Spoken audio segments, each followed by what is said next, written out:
Are you dreaming of a white Christmas already? It's a little early for me, Jeff, as we get set for 11 races today on a very snowy afternoon at Woodbine. This is not what I was hoping for today. I had my fingers crossed that the weatherman was slightly off. Yeah, unfortunately, they were right about this one. And you know what? The drive in, you and I were talking about that, just more wet than anything. But the problem is it's accumulating on the track. So the track crew is going to do the best they can to mix that snow in, and we'll have a safe racing surface for today. 11 races coming up in total, and no stake races, but some very good-looking betting races on the card. Yeah, we have our first A other than for 2-year-olds today.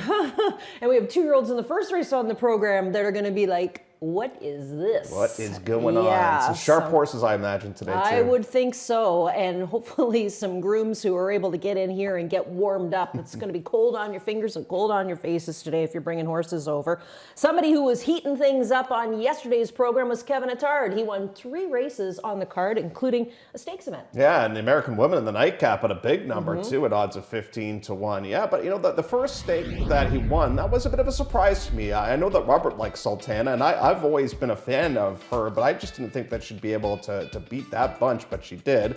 Overall, here's a look at how the track played out, and favorites, they won a grand total of 2 races on the program, and there's the ROI of $13.93, but a fairly neutral racing strip, I would say, on yesterday's card. I thought the track was obviously very slow on Thursday. I thought on Friday it got very quick, and yesterday it was just kind of in the middle. Just about right. Yes, as they say. Yesterday, as far as trainers were concerned, of course, as we mentioned, Kevin won 3. But Steve Chirkop won 2 on the program yesterday as well. Rafi had a couple of winners, and so did Jose Campos. And here is Sultana getting the win in yesterday's Maple Leaf. This was interesting, Jeff, because as you and I were saying, there were 3 horses that kind of stood out in this race, and those 3 horses were last, second last, and third last. And this was a bit of an upset with Sultana getting the victory. And Sultana wearing the Mancetti hood. That hood's won a bunch of races so far this year. And beautiful off-the-pace rally in here. And the fractions were just a little bit too quick, which allowed horses to come from off the pace. All the horses that hit the top 3 there all came from off the pace. But surprise, surprise, our Meets leading rider in stakes victories adds to another one, that being Rafael Hernandez. Well, then we went to the Best Arabian. This had a massive field, and so you knew it was kind of primed for a bit of an upset. Of course, we had some American shippers that were in the race as well, and one of them was Pondering, that Brendan Walsh sent up here for a nice victory. This is her 3rd win this season, and she's been able to make some serious cash for Godolphin. I think the trip was the difference. Talking with Declan Cannon after, he was really happy with how close the pace the horse was. And thank you to the betting public as well. They bet $1.3 million on that race yesterday. Yep, great race. Caitlin Her Greatness wraps up her career here at Woodbine. Sounds like she's going to be headed down south, maybe for one more before going to the breeding shed. And then the big day, or the big moment of the day, I thought, came with Dresden Rowe, who looked like the old Dresden Rowe yesterday, getting a nice win in the Grade 3 Autumn for Lauren and Ryan. And I think Ryan, you know, hit the nail on the head with you when he was talking to you after the race, just saying nothing went right for this guy. No. And then in his most recent race, all of a sudden he throws in a total clunker, which is very uncharacteristic for him. But everything went right for him yesterday when he pulled off the victory in the Autumn. And they might be going to a stake race coming up next down at Turfway that he just missed in last season. Didn't get the best of trips last year in that particular event. He's been very lightly raced. I think that's, what, his 5th start of the campaign? Only his 5th start this year. But they've been plagued with different issues. And it sounds like from talking to Lauren yesterday, the primary one was a bad fever. And, you know, it took him some time to recover from that. But the old Dresden Rowe was back yesterday. And we were kind of shocked, too, because, you know, we are big fans. But we both jumped off the bandwagon yesterday because of that performance last start out. And at one point in time when we were looking at the field, he was 10 to 1. I know. He ended up at 6 to 1. Yeah, and took a little bit of late money. Just an absolutely perfect trip for that horse, too. When he's good, though, he's one of the best on the grounds when it comes to the older horse division. That older horse division for championship honors at the end of the year is kind of a bit of a murky picture, I would say. Yep, I would say so, too. All righty, well, let's talk about what happened this morning. Now, I live about an hour and a half that away towards Buffalo. And when I got up, I was, you know, saying to Jeff, you know, you open up the blinds and you're like, what am I going to see? And it was 6 degrees and just rainy out my way. But when our trainers got up here this morning, they were in for a shock to see the snow. And they did list the track, Ernie listed the track a 3 out of 5. He said the inside's better. That makes sense because the track would have had quite a bit of moisture in it today as well. Money Talks was the work of the day. Haven't seen this one pop up. 47 and 4 from the gate for Bill Theranis, and that's when the Jeffrey Alderson was aboard. So it looks like he's got a live one coming up. I actually walked in with Jeff. He had a busy morning this morning, and he's running very well right now, and hopefully Money Talks will find a nice little race to go into. We obviously really appreciate what Ernie does day in, day out, giving us this report, because it's a bit of a sneak preview as to what we can kind of expect. And we love the fact he gives us some horse to keep an eye on as well down the line. But the one difference for today is they will do more maintenance on this track now than on a normal day. Right. So it could really change throughout what we have seen in the mornings where we are right now. Like those, they're going to be cultivating the track pretty much start to finish every race, I would think. Yeah, I think we're in for quite a bit of snow. Like it's not just going to stop around 2 o'clock. It's going to keep on going right through into the dinner time hour. So for those of you that are here on track and have to get home, just drive safely at the end of it all. All right, let's get started with our topics for the day today. We'll begin in the opener on the program where we have a 2-year-old maiden event, and this one's an optional $40,000 claiming race going 6.5 furlongs. For a lot of these horses, obviously, this is a whole new experience for them, not only racing, but racing in this kind of weather, because, we really didn't have, horses like this wouldn't necessarily have been in since February, but there are some in here that I think have been a little disappointing that are dropping in for the $40,000 price tag. And the horse I'm talking about is Thundermaker. When he was in his first lifetime start, I know because, I was kind of polling around trying to see, who's been the horse that a lot of the clockers were looking at. And they said, oh, this Thundermaker, he can run. And so far, it just hasn't really worked out for him. Here he is offered up for the $40,000 price tag. Comes off a real bad race last time out. This reminds me a little bit, maybe not as drastic a case as the horse that we saw yesterday from the Chirkop outfit that was involved in that incident where it was a DNF. That fell and then came back. And then, Balboni's crew. Right, and they didn't have to worry about the horse being claimed. I think that might be part of the scenario too. Like you lose by 40 lengths last time. There's two ways of looking at that. They might be taking an edge, or they might have to be going in for this price tag here today. But if you're ever going to drop and go in for 40, you want to do it when you get the dreaded donut buyer in that most recent race. Who knows what happened there? The Kevin droppers, for the most part, I think have been running well, and I think that's going to be the key with this one. But you have a couple horses in here, Elisa, that were highly thought of in their most recent races and ran terrible. Thundermaker, Be the King, threw in a total clunker last time out, and then you have Eubank, who's kind of the more consistent horse of any in this spot, and he right now is on the board right now with odds of 1-2, but he's been at this level. Others have been facing tougher. Well, I did toss in the 7 Love Puddle simply because it's a Dale DeRusso 2-year-old. He had a great race yesterday with Church and State, ended up finishing 3rd in a stake race down south of the border, but he's got this one here for Campos, who had a good day yesterday, right? The only thing I don't know what to do with that Love Puddles race is there was that incident behind where there was a spill, and then there was like a bunch of horses had to take up, so I just don't know how legit it was because a lot of horses didn't get their chances to run their races. Yeah, absolutely. But one thing we can say is that this barn knows what they're doing with their babies. No question. They got almost a 30% average sending out 2-year-olds this season. That's a fantastic stat. Alrighty, let's head over to our next topic, which is coming up in race number 2. Second race on the program is where we kick off the $100,000 guaranteed pick 5. And there's some droppers in this group as well. JMR Speedy Escape for Steve Chirkop, who had a good day yesterday with 2 winners on the program. He will drop in that one. Deshaun Gaskin will be aboard. And Little Red Domi, he dropped from 25 to 75. That was a big plunge and ended up finishing 2nd behind Big Baby Henry. But now here he is for 10. And I categorized this topic as re-engaged because I thought the horse got a little bit re-engaged about halfway down the lane. And right now we're under a hard ride. We're just past the 3/8 pole in here. And this is Rafael Hernandez who's riding on this particular occasion. And right inside of this one is the eventual winner, and that is Big Baby Henry. And right now it looks as if this horse is kind of in deep water, but I almost think like Little Red Dummy gets a little bit pissed off here when the Henry horse kind of gets in front of him. He's like, wait a second in here. And now he kind of really kicks it in yet again, and he's just like, oh, okay, I got to come back on in here. And just watch the way he kind of finishes up in this race. He has this late sort of spurt here to finish in the 2nd place position. He only loses by 3/4 of a length. Here it is right here. He just absolutely flies home now. He kind of got back on the beam a little bit in there. So he kind of ran a little spotty, I guess, too, is a good way of describing it. Now, the thing with him is we all know he does have some quirks to him. You know, he mentally just, he doesn't like the load. He's funny in the paddock. And the reason I picked him last time out, and you had the winner, and you got the winner at a big price. And the reason why I picked him, and I was so confident with the horse running well last time out, was I just didn't think the barn wanted the headache anymore.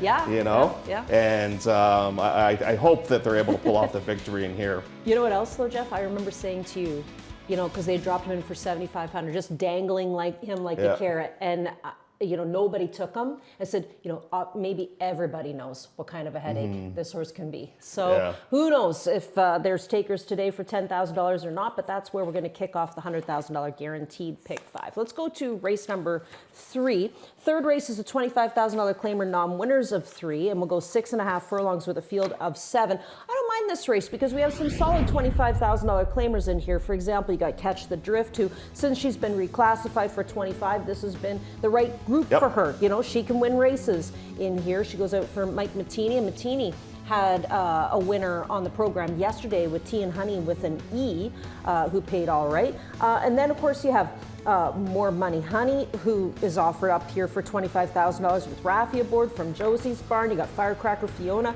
who dropped in for 15, got a big confidence-boosting victory, winning by 4 lengths. And, you know, now that she's had that win, maybe she'll show up here for a quarter. Yeah, it's a possible situation to deal with in here. Both Josie Carroll horses are coming off of really bad races, and they're hoping to bounce back in here. But one that's coming off a solid performance is Catch the Drift. And what I like about Catch the Drift in here is I thought the horse really fought to get second in here. The winner was not going to get caught, that being Party On. Party On was 3-5 on this day. Yep. But this is Stealing Time that's right in front of us, Elisa, right now. And both you and I like Stealing Time.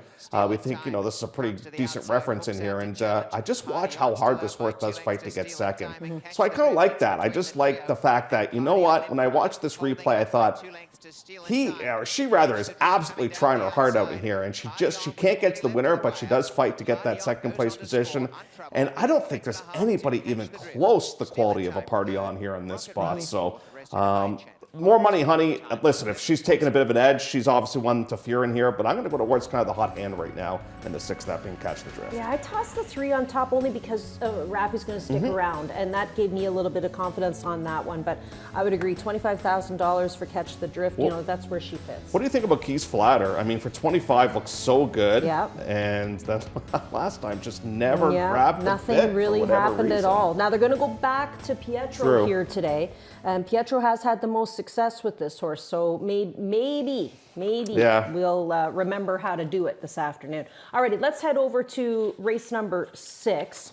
6th race today is a maiden special weight. Now, this was a race that was originally scheduled for turf, and safe to say, as Robert had mentioned, we're done with grass racing for the season. But we did make it pretty far to get to, you know, November the 9th, so that's not bad considering we're living in Canada.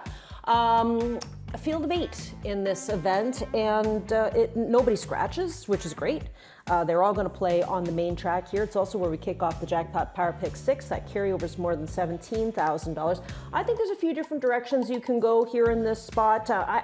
They're making a lot of changes with Court, who's returning back to the racetrack here. We haven't seen this one since August the 16th, but now a gelding, that's a move I love to play. Now a gelding, blinkers being added, and they've gone back to the drawing board with some pretty neat works. I think they had to geld him because remember in his first start, he was laying in so badly down the lane. And then in his second start, he wiped out half the field on that day. So I don't know what this guy's like in the morning, but he's a bit of a bull in a china shop when it comes to the afternoon time.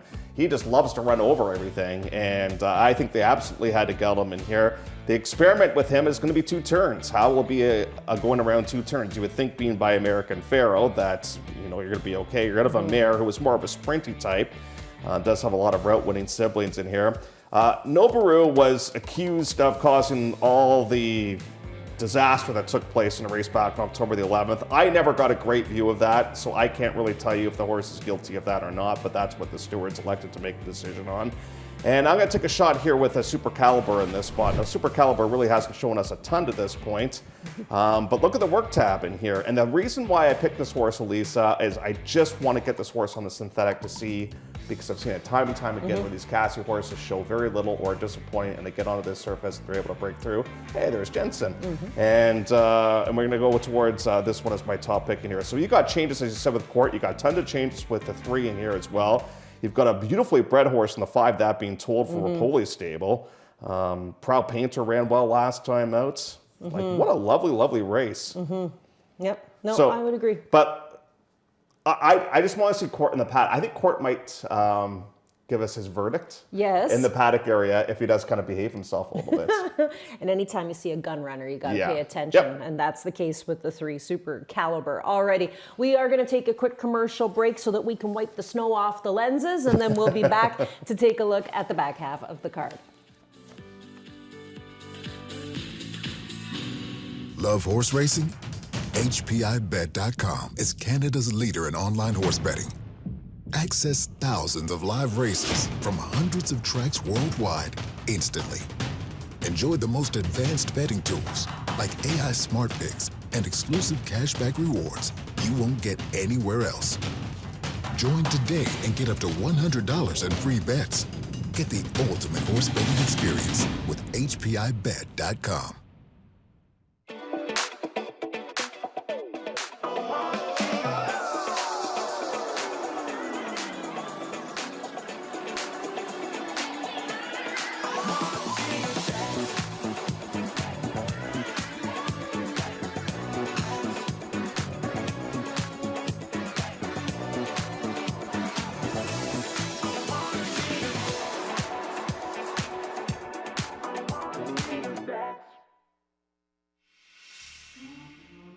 A perfect day for horse racing. This is the biggest race in the world. Pinch me, I think I'm dreaming. And they're at the Tbred, 2 of the great racehorses in the world. Giant Killer, by name and by nature. A race for the ages.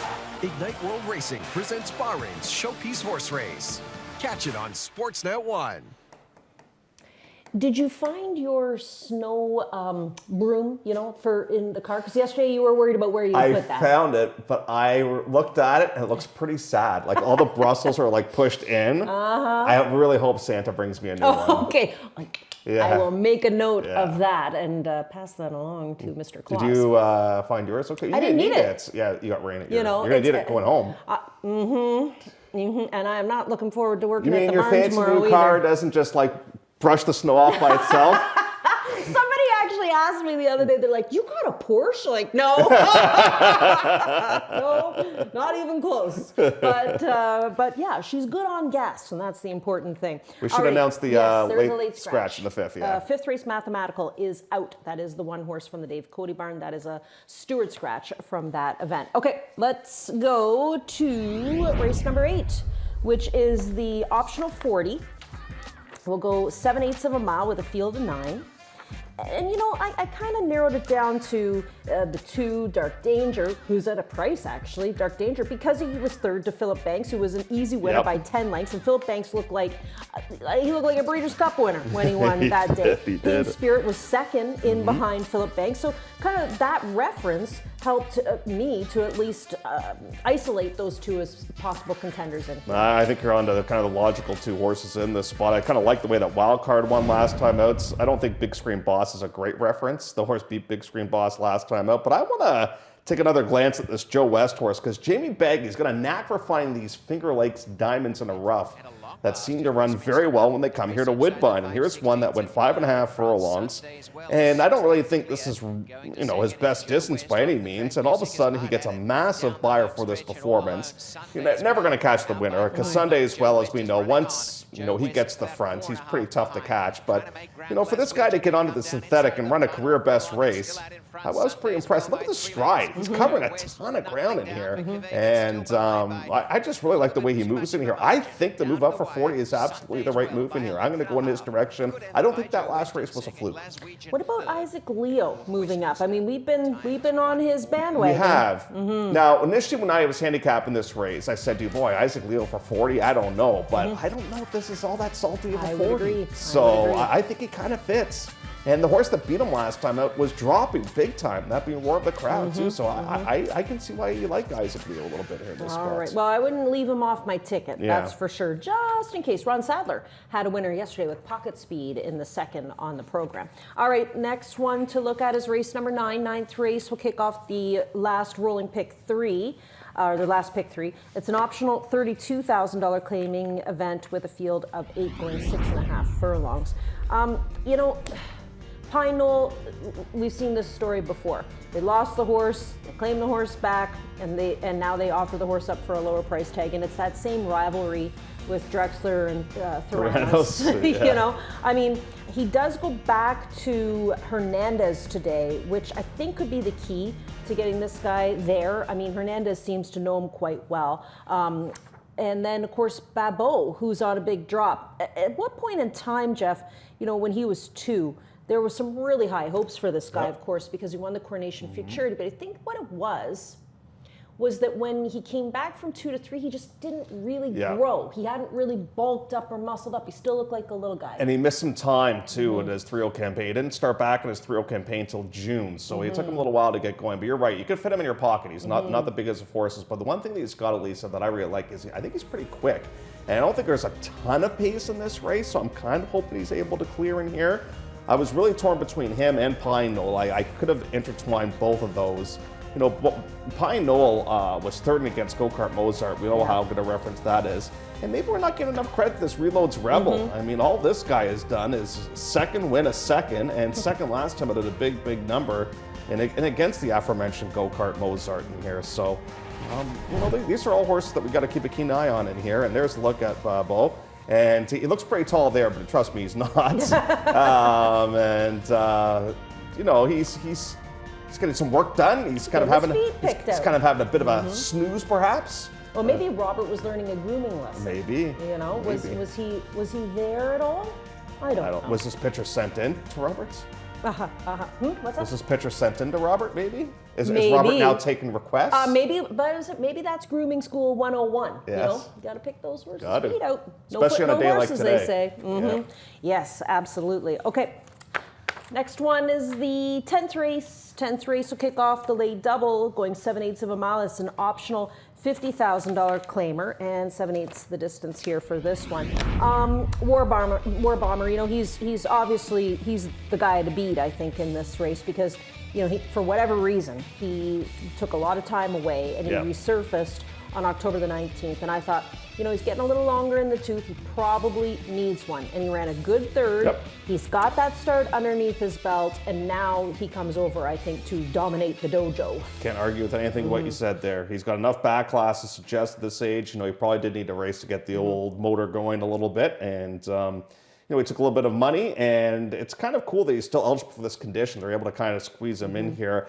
I'm going towards the Great Oz. I just think this is his time of the year, and when he gets to the front, he can be pretty brave, and I just hope that Summer Commander doesn't soften us up too much. I don't know why Summer Commander didn't run better last time out. That was uncharacteristic for him to throw in a bit of a rotten egg type of race. And then, I mean, I would not be surprised if Wyoming Bill won this race. You know, they went down to Keeneland for the non-2 other than. Didn't quite work out there, but look who was second in that race, that Cameo Performance came back to run very well yesterday here at Woodbine. Yeah, and he's been in some tough races. I mean, the Grade 1 Woodbine Mile, you know, he was in the King Eddie. And the same thing can be said, you know, the King Eddie is a race that War Bomber has been in and, you know, been a player in as well. So we'll see what happens with some of these older vets as they compete in the 10th race. The 11th race, of course, is the final. And just one quick thing to mention on the 11th race, that jackpot high five carryover is growing. It's well over $105,000, almost $106,000, in fact, in that carryover wager. You got it. Thank you. Okay, plays of the day. We'll have 4 of them each. What do you got, buddy? I don't know. You can't remember?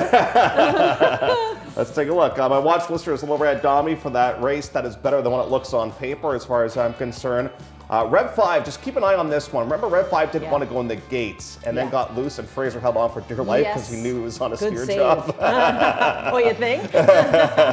My best bet's going to be coming up in race number 7, that being Red Pharaoh, who looked tremendous in that most recent start. And Babo is going to be my old drop and pop. All right, I can't remember what I got. Oh, Trevally in race number 4. Rev 5, of course, you know, Rev 5 could be a key for a lot of people. I'm going through changes with Court. Changes. And War Bomber. I think the classy old dude gets it done today after he's got a race underneath his belt. What do we got upstairs from our friends Ron and Doug? Stealing Time, a top selection from our Woodbine TV producer, 6-1.